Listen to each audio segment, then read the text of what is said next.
everyone. So, welcome to our session specifically geared to girls rugby and girls who want to continue and play in college. We're going to go over a lot because I know that women's college rugby is very confusing for honestly everyone, even those of us that are like involved with women's rugby. It can be very confusing. So, we're really excited that you're here. Hopefully, we can dispel some myths, give you a pretty clear roadmap of like what to expect, things that you need, as well as to make sure there's plenty of time for you to ask some questions and get those answers that you need. I have a special guest. I have Coach Laura Miller here from Bowdoin College. So she's going to join us. I really, I can speak a lot about recruitment, but at the same time, it's so helpful to have it straight from a coach, like what it is that they're looking for, the things that they would advise students. So I'm so excited that Coach Miller is here. Laura, do you want to say anything about yourself before we kind of jump in? Sure. Yeah, just thank you everyone for taking time to, get on a call tonight. And I know there are tons and tons of questions about this, so please don't hesitate to reach out and ask a question. Yeah, I'm the head coach at Bowdoin. We are a small D3 college. We are the longest standing varsity program in the country, which is a great history to have. And I'm going into my fourth year at Bowdoin, so very excited for our fall season coming up. Great. You're not seeing weird presenter view though, right? You're seeing the actual slide. Yeah, I can see the slide. I can see the slide right now.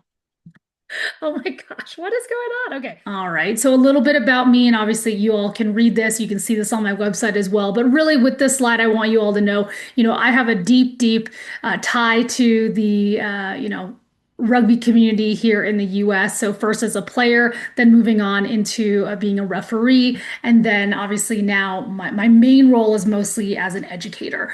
So I do a lot of work around the country certifying referees. My family and I moved to Montana a little over a year ago, although I still work with families worldwide. So that's when one of the great things about my current job is that I can, work kind of really anywhere, which has been great. So working with students that are, overseas in Hong Kong or, the Philippines, and then also students that are, in California to New York to Wisconsin, everywhere and in between. So it's wonderful to just see how rugby has grown everywhere and continue to, grow college rugby. A little bit about what the Rutgers Edge is and what we do. It's a college advising firm that's focused on rugby student athletes. So whether you're a parent, if you're an athlete, or you're a coach, this is what we do. Is we're here to offer, all that personalized advising, the group seminars, similar to what we're doing tonight. And then I also work with a lot of college programs and provide them with some consulting and offer them advice on how to connect with, students and teams and that sort of thing. So it's really kind of a little mid. I call myself a little bit of a matchmaker sometimes of connecting those players with the programs and hoping we find a best fit between those two. I was trying to highlight the different programs that are available to everyone that's out there. And the main thing from this slide is just highlighting the fact that there are many options, and that if you want to play college rugby, you can. And that yes, there's different differences, among these, but that if you want to continue to play, I promise you there is a place for you. Um, I do want to make sure because usually there's a lot of questions about this. The one that is the most different is obviously down here, that last row with NYRA. So those are programs, there are 24 of them currently that are NCAA. So in terms of recruitment, their process is going to be the one that is going to be the most different, just because they follow a lot more rules, which Coach Miller will go into as well. And actually, I'm going to jump over to the next slide. So this is the current NCAA NYRA kind of summary of everything. Now, there's again, like the reason I tell a lot of students don't, especially if you're younger, not to focus too much on divisions or anything like that is because things do change. Obviously, when I first did this slide, Quinnipiac is in here, although technically right now it's a little bit in limbo. We kind of don't know if they're going to be an NCAA program next year. There's still some stuff happening. But again, things are just continuing to change all the time.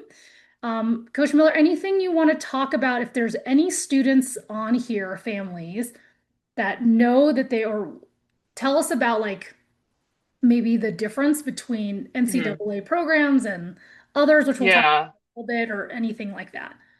Yeah, I would say there's a misconception that 100% of NCAA programs or all varsity programs compete in NYRA, right? That's not necessarily true. There are absolutely varsity programs outside of NYRA, and there are programs that count towards the NCAA initiative. So NCAA programs who follow the same recruiting guidelines and rules, who are not necessarily competing games in NYRA, right? NYRA is the National Intercollegiate Rugby Association. It is the initiative to move rugby into NCAA championship status within the NCAA. What we've got on the screen right now, right, is D1, D2, D3. All three of these divisions have to follow NCAA rules and regulations. All of them have some things in common, but also different regulations for each. So the best thing you can do if you're looking to play varsity rugby is don't assume what the coaches can or can't do. Just ask, right? So, for example, D1 and D2 are not able to talk to recruits until they're moving into their junior year, right? So the summer, when they're moving into their junior year, they can't have recruiting conversations. As a D3 coach, I am able to have recruiting conversations digitally and virtually ahead of time. That's part of the reason I can be on this call, right? Because anybody could be on this call, right? And so I can have recruiting conversations digitally or virtually anytime, but we don't actually start the recruiting process and we can't have visits until someone is a junior. So that's just one example, right? So if you have any questions about the regulations or rules, just ask the coach directly. They'll know the answer. And I would say it's a misconception that that you have to wait for us to reach out to you. Please, please, please send us an email, fill out our recruit questionnaires. Every team has an Instagram. The recruit questionnaire is right at the top of everyone's link list. So please be proactive and we want to talk to you. Yeah. So one of the things that is going to be different if you're interested in these schools or you're like, I don't even know, right? I'm in eighth grade. I'm not even thinking about it yet. Something for you to keep in mind is if you're going to go through the recruiting process for even just one of these schools, because they're NCAA, you will have to fill out the NCAA Eligibility Center. You have to make an account and you'll have to answer questions, including there are 16 core classes you have to complete by the time you graduate. So, and it's all listed there so you can see it, and a lot of it is fairly straightforward. 4 years of English, like X number of math, including algebra and geometry, 2 years of a social science, or it'll kind of essentially like your high school graduation requirements. But just know that your high school graduation requirements may not completely align with NCAA. So you do want to make sure, if you are pretty sure you're going to go this route, you can make a free account to start putting in your information before you even get into like true recruitment phase. At that point, there are some things that will happen, especially if you're a junior and you're going through this process. One of the things you will have to do is at the end of this school year, if you haven't already ended, your high school counselor will have to send an official transcript from your high school to NCAA, because in your NCAA account, you can go ahead and put in classes and grades, but they need, to verify it. So those are all things that you would have to get sent to NCAA. If you take your SAT and ACT, you would go in there and you would also hit send scores and you send that to the NCAA as if it's a school. So you've probably already seen those when you register for your test. It'll say you're allowed 2 free sends. You can send your scores without paying for it. So you could put in NCAA if you want, or you can wait till you get your score and then you send it. But there's a lot of kind of verification of things. That's what the NCAA is doing. They're kind of making sure that if, a coach is talking to you eventually, or if they're going to go ahead and recruit you, you've met those academic requirements that the NCAA has set for each division. Any comments about the eligibility center, Laura, you think that they should know about? Just that I would prioritize getting it done early, and being aware that it's not just academics, it's also verifying amateurism, right? So obviously professional athletes aren't competing in the NCAA, we're amateur organization, and that stuff takes time, right? It's not a lot to do. It's not a lot of work, but if you don't do it and you get to the point where you're being recruited and then you're going into preseason, and you can't play until it's done. So it's something that I would just make sure that you prioritize and get done. Yep. Oh, Good question. Someone said, why the division between NCAA and CRA? Doesn't that limit the teams competing against those within the same division? Oh, this is a big question. I mean, I'll kind of answer and then maybe Laura can answer. I mean, NCAA, in order for a team to be NCAA, I mean, your school has to decide they want to commit the resources and the finances to support an NCAA team, right? So, in order for Bowdoin to say we're going to have a team, it means we are going to meet the requirements that NCAA is going to require of them, meaning a certain number of coaches or fields or what, and Laura can probably speak to this more, right? But you can't just say, we want to be NCAA. The school itself has to say, we will commit X number of dollars and then recruit spots and et cetera to support an actual program. So a lot of teams, even if it's not that they can't play NCAA, right? There's a lot of really, really strong club programs, but financially or the school or because of Title IX or whatever it is, they cannot financially support a women's rugby team. So that's and the CRAA and actually NCR division is probably the bigger question. And that's a whole thing right now. That if you're really deep into USA Rugby, it's just more from, teams looking at kind of like anything, who is managing the kind of divisions, the conferences, the championships. Some people think the NCR championships are more organized. Some people think CRAA ones. So, I mean, and you'll see a lot of crossover. So you'll see teams play NYRA, but then do CRAA sevens. Some will do NCR 15s and then CRAA 7, so there is some crossover there. So those divisions you saw in the first slide mostly is pertaining to 15s, which is, I think, the more traditional 15s, the college game. Laura, anything about, yeah. Yeah. So yes, very complicated question, unfortunately. I wish that this was less of a crazy roadmap to explain to folks. So the priority for the NC or for NYRA, right, is that we are moving women's rugby towards championship status at the NCAA. So when we hit 40 NCAA programs, not 40 teams in NYRA, 40 NCAA programs that are within an NCAA athletic department, not college, we can make a bid for NCAA championship status, which means we would be fully funded and under the NCAA. Right now, we are an emerging sport. One of the things that we have to do is every team we have to hit 40, and every single team has to meet their minimum match requirements. That's NCAA match requirements. So we have to play a minimum of 8 NCAA matches every single year. When we hit that number of 40, there's a huge audit that will take place, and we'll double check that every team is hitting their minimums. And that tends to be the thing that prevents teams from moving forward once they've hit that number. And so part of why NYRA exists is to ensure that we're hitting those minimum numbers every single year and that we're ensuring that all teams are following the NCAA rules and guidelines consistently, because that's something else, right, that becomes an issue. In addition to that, we want to make sure that we're holding a certain standard of competition, right?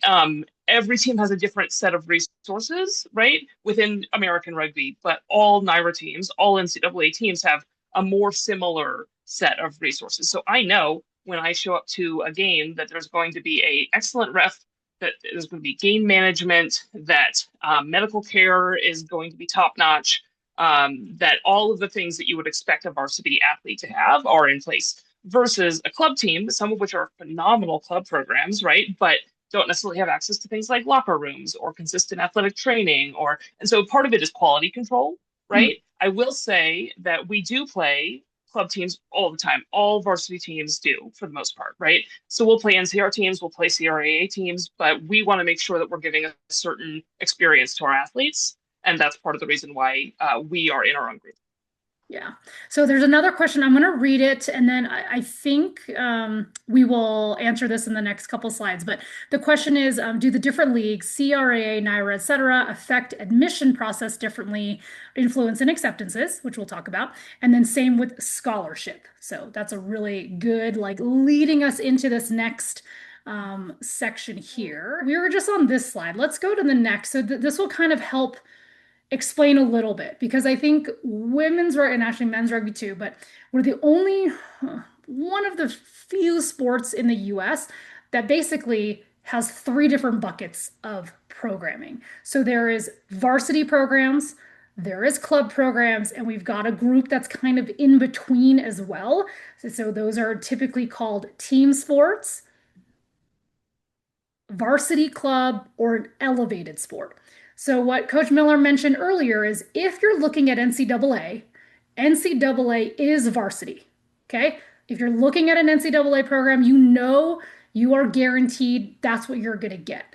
Right. So, like, if I know I want, a certain, type of salad from Chipotle, if I go to Chipotle in Washington, it's the same as the one I'm getting in Colorado, right? The ingredients are the same, even though we're in different states. So there is like, we kind of know what to expect. If you're looking at a varsity NCAA program, there are certain expectations and rules they're all going to follow. Now, then on this side, we have other programs that are varsity, but they kind of can follow their schools, whatever regulations they want, but there's no one above them that's telling them what they have. So you can see here, there is a huge number of varsity intercollegiate programs. These are all for the women, but they're not NCAA. So can I tell you that Cal Poly Solano, right, which is actually used to be Cal Maritime, they just changed their name. I can't tell you if their program is going to be the same or equal to New England College, right? If you show up at a game there, if it's going to be the same in terms of facilities, coaches, referees, right? It's all kind of a mishmash. I will say, obviously, because the school is dedicating resources typically to, a program, so there is, at least a paid coach. There are the access to practice facilities. They're going to cover the same things. And I say this broadly because, again, every single program here can kind of operate independently. So if you're talking to these programs, these are questions I would ask, right? So, like, for example, if I am talking to McKendree, I might ask them, like, what is if they're going to offer me scholarship dollars, is that renewable? Is it guaranteed over 4 years? What happens if I get injured? What's the medical? What happens with travel? Like all of those questions that if I'm going NCAA, I'm probably not going to have to ask those questions. Those are actually all going to be pretty standard, like across different programs. With these programs, it's going to vary quite a bit. Now, with these, I think if you are saying, I want a higher, more structured experience, I would be leaning towards a lot of these programs only because, again, if a school is committing resources and money, you're generally at least going to have less of a chance of having the hodgepodge, like a bunch of people walking down a field and no one even knows what a scrum is, and you've got a volunteer coach, and on Saturday, do we even have 15 to play, right? So typically, if you're going to have a varsity team at least, you're going to have a pretty organized experience, not to discount club, right? So that's a whole other thing we haven't even gotten to. But again, my whole thing is you can have varsity programs that are non-NCAA. Right underneath that group, you're going to see there is that kind of varsity club slash elevated club. That's where we have this kind of in between, where we have more programs that are kind of half and half, right? They have some of the pieces of varsity, right? So some of these in here, and I hate being so broad, but honestly, like that's just kind of how it is. Depending on who you're talking to, some of them can help you with admission, some of them can help you with scholarship, and some of them can only help you with one or the other. So, like Penn State, which has been, it's a kind of classic, it's a historical kind of powerhouse with rugby. They can help some players, a very small handful, with admission, but there is no scholarship, right? And then you've got Grand Canyon that can, help with admission if needed. You probably don't need it. It's a 90% acceptance rate. And they do have some access to athletic scholarship. But that scholarship is going to vary. Susie is going to get $1,000 scholarship and, Joanna is going to get 10,000. They can kind of they can decide whatever they want, right? And they can start talking to you as a freshman. They can offer you money now, but there's nothing holding them to that. So NCAA, if they're going to offer you anything, there is a lot more, you know, there's more sign on the dotted line, more contractual thing. I don't know, Laura, if you want to talk about that. If someone decides they're going, there's like Mhm. some protection there. Yeah, do you mean in terms of scholarship? Yeah, scholarship or just in general, like I think there's a Like lot. commitment? Yeah, yeah, like from Yeah. the school Yeah, to so there's the player. there's absolutely more commitment from the athletic departments, right? So the athletic departments have invested significantly more over time, and we're planning on this every single year, right? So for example, at Bowdoin, we have two full-time coaches plus two more that are paid, plus the facilities that we've built, plus athletic training, right? All of this stuff is built into the athletic department, right? And so we have this entire structure working to make rugby happen, right? In terms of recruiting, right, there is also more commitment from the athletes, right? So we go through a whole process where students, and this is not a D3 thing, but in D1 and D2, students physically sign and commit, right, with a letter of intent very often. And commit to go so we know how many people are going to be on our roster every year, and it's much more likely you're going to have a team that is competing consistently, if that's the question. And there was that question about scholarship. So I am going to Mm, make, we're just, Laura and I just did a whole session on scholarship, but yeah. because we're focusing on just mostly kind of an overview, a couple things. If scholarship is a piece of the puzzle, athletic scholarship, right? So separate from merit scholarship, need-based scholarship. So if we're looking at just this group to start, if we're talking about just NCAA, Division One and Division Two can offer athletic scholarship, with the exception of the Ivy League schools in here don't offer athletic scholarship, and obviously there's no athletic scholarship with Army or Navy. Okay. Again, that's not to discount the fact that all the NCAA D3 programs that I find are very generous with merit aid, and or if they're like Bowdoin, they're a need blind institution, and the way that they help cover the expenses for students if you're able to get in are actually very, very generous. Same with those Ivies. Like if you can get in, they don't want finances to be an issue. So please don't discount those programs. If you look online, you're like, oh my gosh, like the sticker price is really high. Continue to talk to those coaches until you get to the point of talking to financial aid and getting to that point.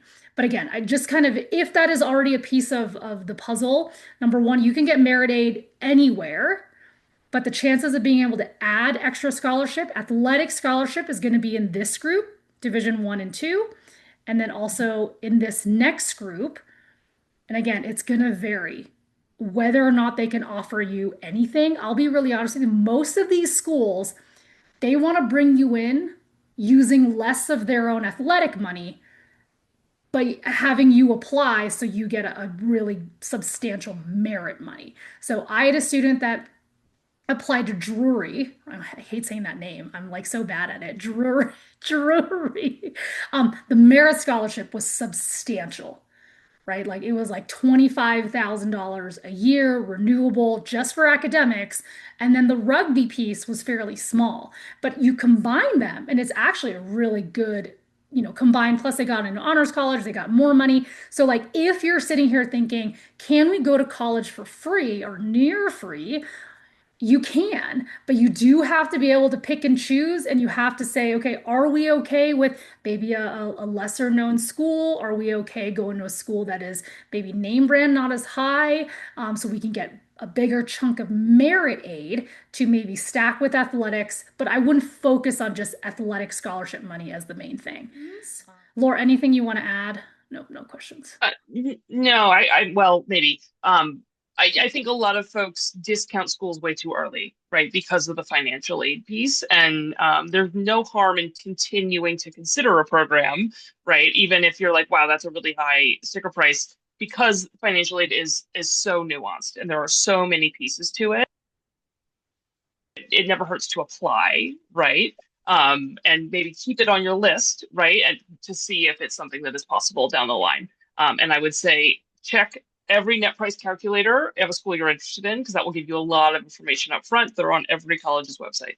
Okay, so this is just, it's very general, but I do want families to understand, at a certain point, if you've got players that are in grades 9 and 10, right? So if you got a player right now that is, at the end of ninth and 10th grade, and you're hearing about different people that are already starting to talk about recruitment and college and all that kind of stuff. When it comes to rugby recruitment, really nothing's going on. Okay. So take a deep breath. You're doing fine. Grades 9 and 10, all that's happening right now, I just want you to be exploring, right? So, like at this point, a lot of it is kind of, we're taking, again, taking rugby off the table. It's going to be exploration about, what kind of college are you looking for? What kind of major are you interested in? What kind of career are you thinking about? Like, taking local tours and seeing what different campuses are like, big schools versus small schools, urban schools versus more rural schools. Those are all the things I'd rather you be spending your time on versus like trying to reach out to coaches and talk to them. If you want to reach out to them, you can. If you're like, look, I happen to be, going on a vacation and we're going to be by this school and I would like to meet the coach. I'd like to see, where the team plays and practices. Absolutely, you can, but you just don't need to, right? Like, there's no point for them right now to, for you to send film from grade 9. It just doesn't do anything. So, really, for grade 9 and 10, I'll tell a lot of families, like, just take a deep breath. A lot of it is kind of gathering information and kind of making sure things are prepared for grade 11. As you can see, grade 11. So, if you're at the end of grade 11, these things, hopefully have already been done or are kind of continuing to get done. If you're coming on the end of 10th grade, you are now kind of prepping for all of this stuff coming down the pike for you coming this fall. Okay. So let's pretend, let's say right now we're coming at the end of grade 10. This means starting in the fall, I want to do an initial contact, which I'm going to talk about in a second, which usually means it's a recruit form. And at this point, what we're talking about are varsity programs, NCAA programs, programs that can actually help with admission and or provide scholarship. Okay. Club programs can't do anything like that. So we're not really focusing on that right now. So we're really talking about true recruitment. Okay. So if we're talking about, like an Army, a West Point, a Belmont Abbey, a Queens, something like that. Those are varsity programs that are supported by the school. This would be the process for them. Okay. So we're going to do that initial contact, which is a recruit form. And then hopefully they're going to respond back to you. And really it means as we head into the winter and spring, it's continued contact. And as easy as that sounds, part of my job is always reminding students, hey, that coach emailed you back November 1st. Have you responded to them? It is now, November 20th. You need to be checking your emails and responding. If coaches are emailing you asking for information, you need to respond, right? So if you're like, oh, I went to New York Sevens, which is, always over the kind of the Thanksgiving week, beginning of December, you should be sending film from New York Sevens, right? So it should be continued contact. I would think from the fall, through the spring, anywhere from at minimum 4 to 6 contacts where you're sending something, you're responding to them, you're sending them updates on grades, test scores, film, anything like that. Okay, but continuing to check email, make sure you're pinging them and sending them that information. Okay, so sometimes, especially with a lot of these coaches, right? A lot of these programs do not have massive recruiting teams. It's really just them and maybe an assistant coach. They might have gotten your email and they're like, great, like Johnny sounds awesome. And then ding, ding, ding, ding, ding. 2 days later, you're at the bottom of their, kind of their inbox. So it makes sense for a month or two later for you to follow up and bring yourself back up to the top. Hey, this is Johnny. I wanted to make sure just to touch base again. I just got back from this tournament. Here's updated film. I'm still really interested in your program. I'm planning to come visit blank, blank, and blank, right? So the more you can kind of be that squeaky wheel and let them know you're still interested and updating them on things, the better off you will be. This summer, obviously, again, continued contact. Okay, I can't stress this enough, but you do want to make sure you are continuing to contact, and as well as obviously, if that school has a camp and you're interested in that school, you need to go. If there's tournaments you're going to in the summer, again, we're gathering film. We're also notifying those coaches, right? So if you're going to, um, one of the big summer tournaments, you are going to notify a coach. Dear Coach so and so, I will be at Great Northwest Challenge. I'll be playing on this team. We are playing on field 6 at 10 a.m. and 1 p.m. If you're going to be there, I'd love to see you. Or, here's the link, it's going to be streaming, right? So the easier you can make it for them to see you and watch you play, I mean, of course they're going to make an effort, right? But if they have to hunt you down and figure out which team you're on and are you on, Atlantis Blue or are you on Atlantis Gold, right? Like give them all the details so they know where you are, what number you're wearing, all that kind of stuff. If we're now continuing with film, you want to be updating your film, right? And so what I would recommend for most students is they might create their own, private YouTube page where you're uploading, whether you have highlights or if you have just full game film that you can upload on there. But that way you can always send them the same link, right? So it could be YouTube, .com slash, Karen, 27 or whatever that is. And every time I update with a new video, I just resend that link to them and say, hey, I have updated, there's new film on this link. Okay. As we head into the fall of grade 12, this is when we have applications. So recruitment doesn't happen or it's not finalized till you actually apply and you're accepted. Okay. So no matter what a college coach tells you, if they're like, oh my gosh, we want you to be part of the program, you still have to go through, all of the steps of applying. If there's an essay, if you have to send test scores, all of those pieces of the actual application still happen. So whether or not, you are being officially recruited, you still have to go through all of those steps.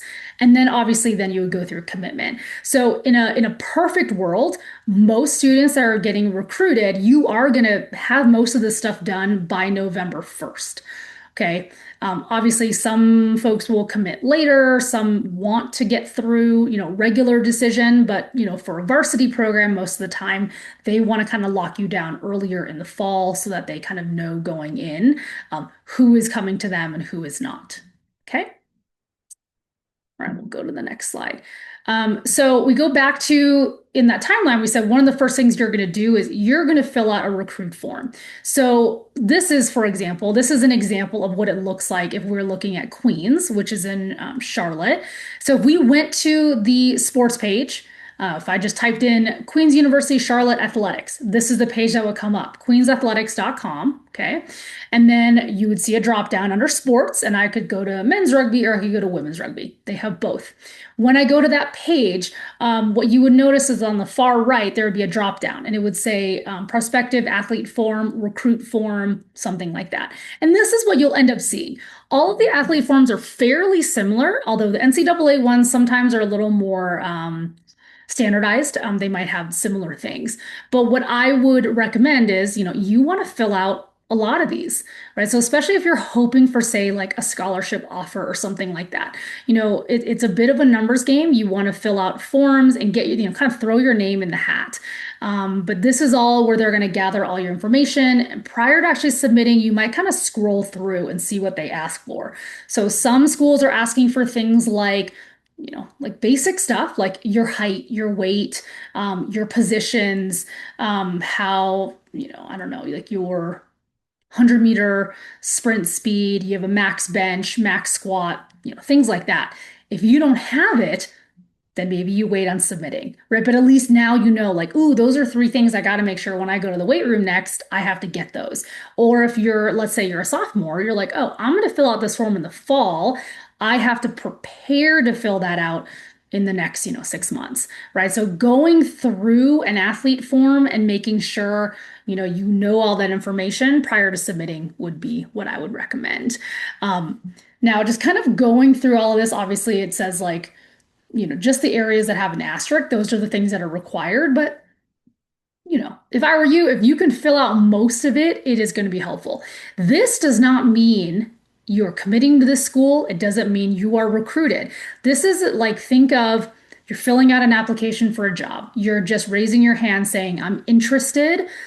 And that's about it. The recruiting, pathway, this is step 1 out of many steps. The biggest mistake, and I'm kind of jumping ahead a bit, but the biggest mistake I see is a student will fill out this form and they'll leave it and they'll say, great, I'm done. I'm going to get recruited now. And that's not the case, right? Or similarly, they might, put their stuff up on Next Phase and say, great, I'm done. Someone's going to come get me. The best results I have seen are students that are active in this process, filling out this form, and then going ahead and following up and emailing this coach a week later. Dear Coach so-and-so, my name is Karen. I just filled out the form last week. I'm very, very excited about the opportunity at Queens. I'm really interested in the psychology program. I have a friend that's playing there. I'd love a chance to chat with you, et cetera, right? And then if they email me back, again, I'm going to go ahead and ping pong that back and forth and build this relationship with the coach. Okay, so it starts with the form, but it doesn't end there. It is just kind of your starting point. So if it's a varsity program, you're going to start here, and then you're always going to follow up with an email to the coach. Okay. All right. After this, the other thing that I would recommend is making sure that you are attaching a rugby resume. So you can find this template on my website at ruggersedge.com. But the nice thing about having a resume is you can update it and you can send it along as needed. But a lot of times you are able to include information here that a recruit form doesn't include, right? So a couple things that I really like to include that maybe a recruit form doesn't ask for are, are there other sports you're playing? Have you won other awards in, not only athletics, but, maybe in your leadership? Are you the president of a certain club? Are you a National Honor Society member? Do you also volunteer? Do you do X, Y, and Z? Right. So, like, the more we can include that information and kind of think of it like an advertisement, right? We're selling you. I am selling Susie Rugby to this college program, right? And when I look at this, I want to look at this and go, wow, like she has a 3.9 GPA. She's got a 4.22 weighted. All right, I'm already kind of excited because I'm thinking if I'm Karen University, I'm going to be able to easily get her through admissions. Right. So if I want to recruit her, I need admissions to say thumbs up. Right. So, like some of these things, I want the education to be the first thing that's on there, not the athletics. Because all the coaches need to know, can this person be admitted and will they be successful here? Right. So we're looking at all those things as well as highlighting, all the different teams you play on. So again, if you are, you list your local team, your high school, your club, but then also if you're on a regional team, if you're on a national team, all that stuff, we want to include that. Also, make sure that you're including your coach's information. So, for this example resume, I only have the one coach. If you've had multiple coaches, right? So if you have a coach that you have for, one sevens tournament, you had a coach because you went to a rugby camp, you can include them there as well, right? These are all people that can speak to your character, to your skills, all of that stuff, right? So, and again, this can be updated year to year. If you're a freshman or sophomore, this is a great time to start building this. And you can start seeing, oh, wait, I need to make sure that I add that in. Oh, right, I just won that award. I was MVP of that tournament. I was the captain. Go ahead and add that in. You would be surprised how quickly, like, think you kind of forget things as you're going through, right? So I do want to make sure that that you have this in place to start kind of building it. This is a good question. Someone said, what's your perspective on the different portals? Best athletes, next phase versus contacting schools directly. For programs leveraging portals, would they be best? Would they be on best athletes and next phase? Or what do you think? Yeah, so I definitely use Next Phase. I think most rugby coaches are on Next Phase at this point.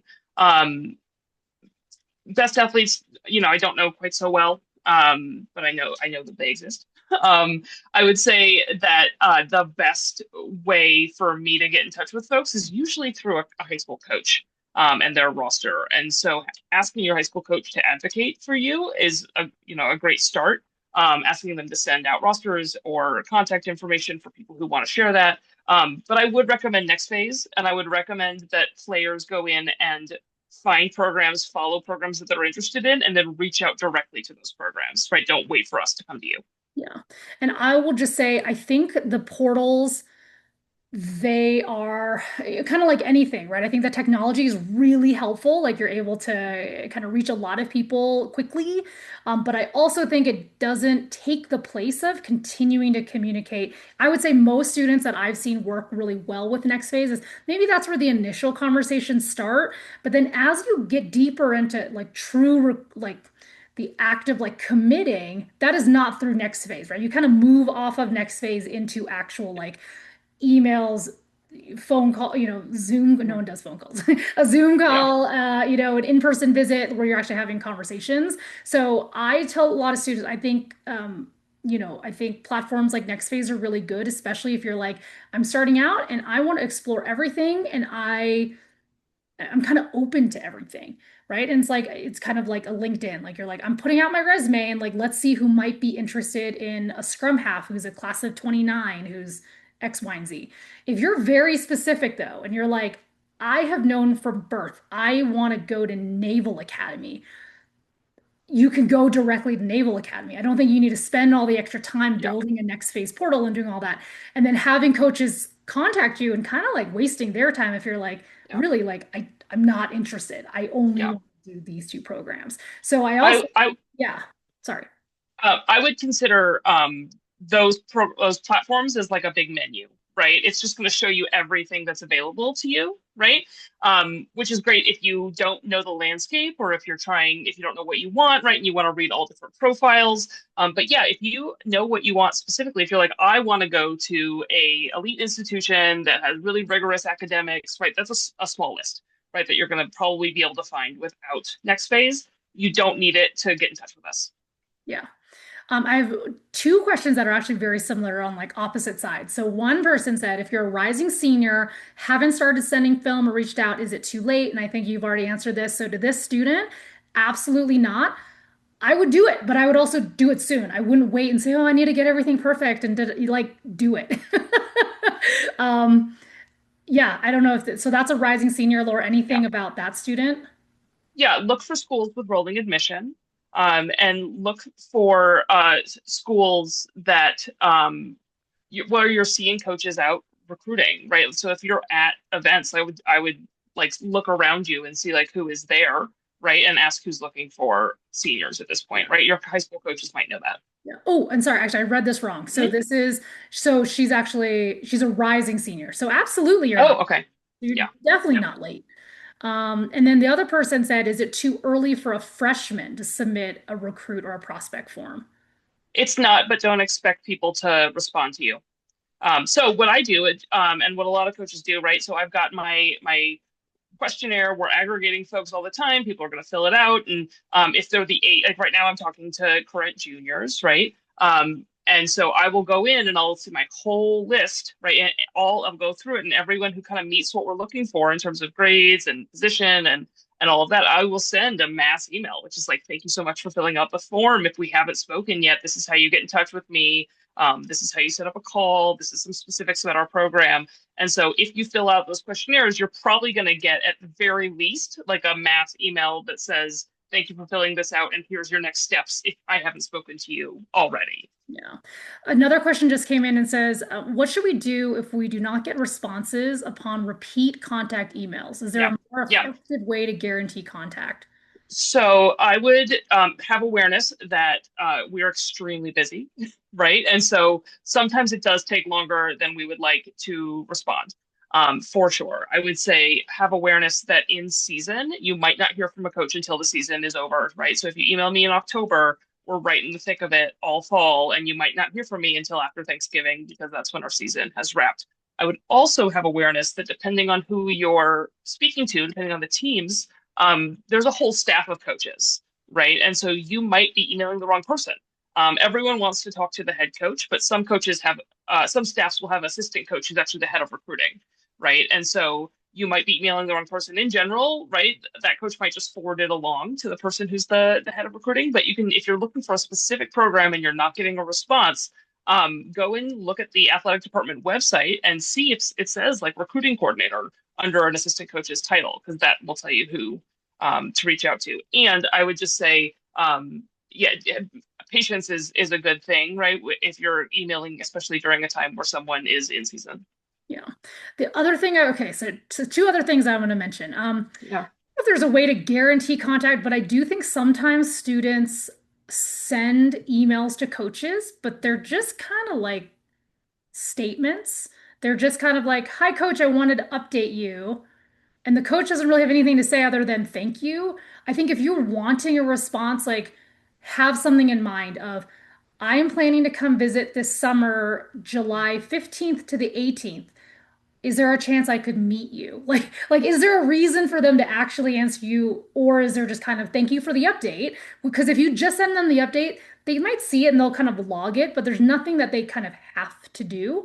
So that's one thing is kind of having like, is there a response that's needed? And if not, like maybe you might have to not come up with something, but I'm going to be at Great Northwest Challenge, or I will be at this tournament. Are you going to be there? Will someone at your, so they have to actually answer you, with something.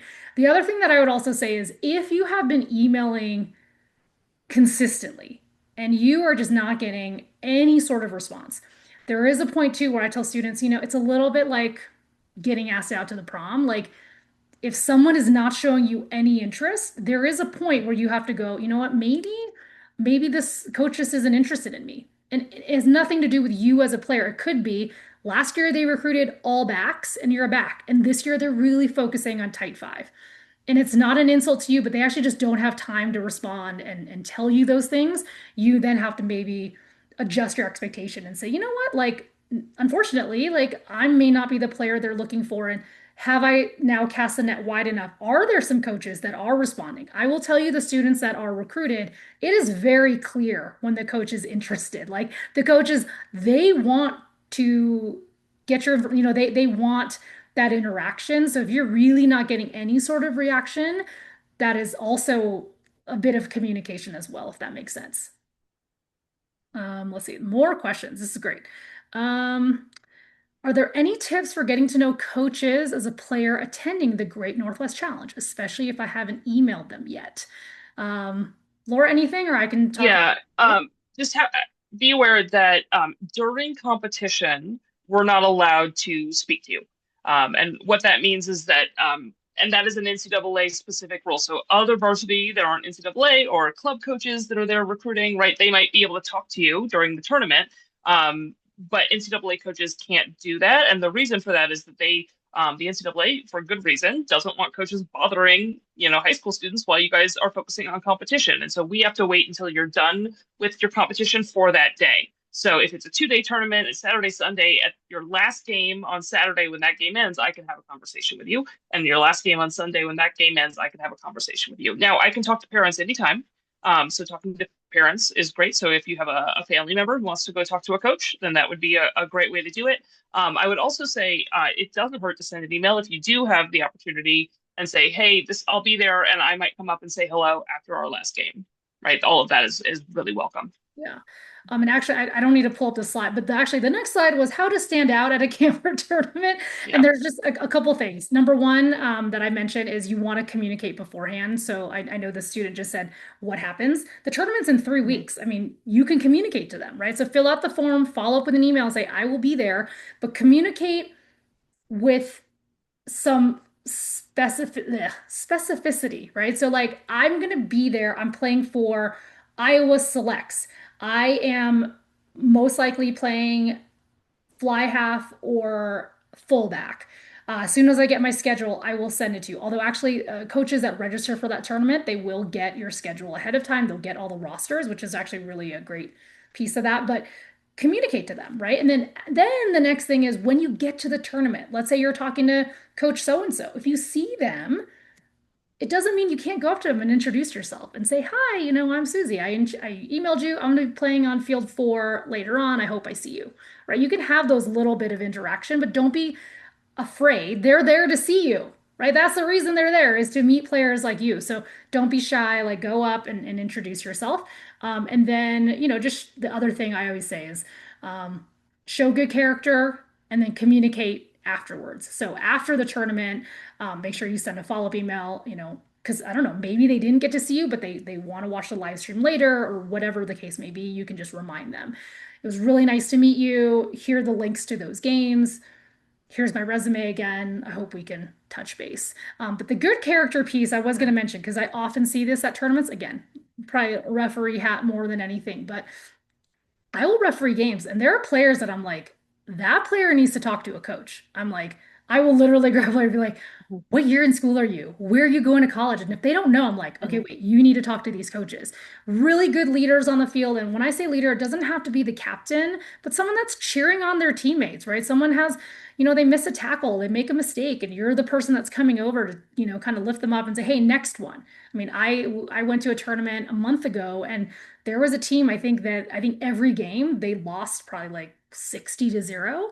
But you know what? They were positive. They were, and every time I heard them in the end goal, they were just like, "It's all right, guys. We're playing hard. Let's get that next one." And like, I loved them. Like that's the type of player I think any single program wants. Those types of players, right? Because coaches, I don't know, they can teach you the skills. They can't teach you that kind of, character. Okay, we are kind of running out of time, so we've got like a couple minutes left. I had more stuff. We're not going to get to them. So I just want to make sure to leave these last couple minutes. If there's any questions that we didn't cover, I want to see if there's anything else for sure that I wanted us to talk about.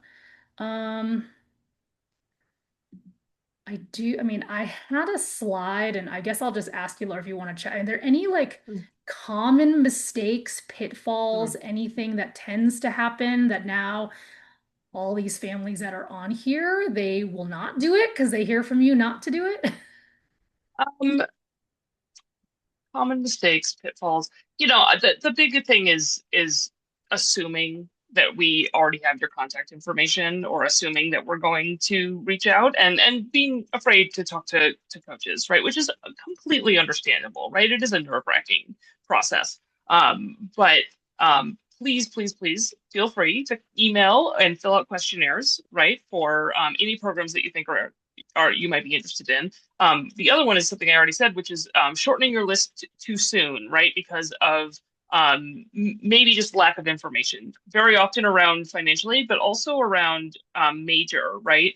Just because a school doesn't have exactly word for word listed the major that you think you want doesn't mean that it might not be a great academic fit for you. And Bowdoin's a great example because we're a liberal arts college, right? We don't have any pre-professional programs, so you're not going to have pre-law at Bowdoin. Can you get into an amazing law school? Yeah, you bet you can, right? So not counting programs out a little bit too early because of maybe information that you don't have all the pieces for.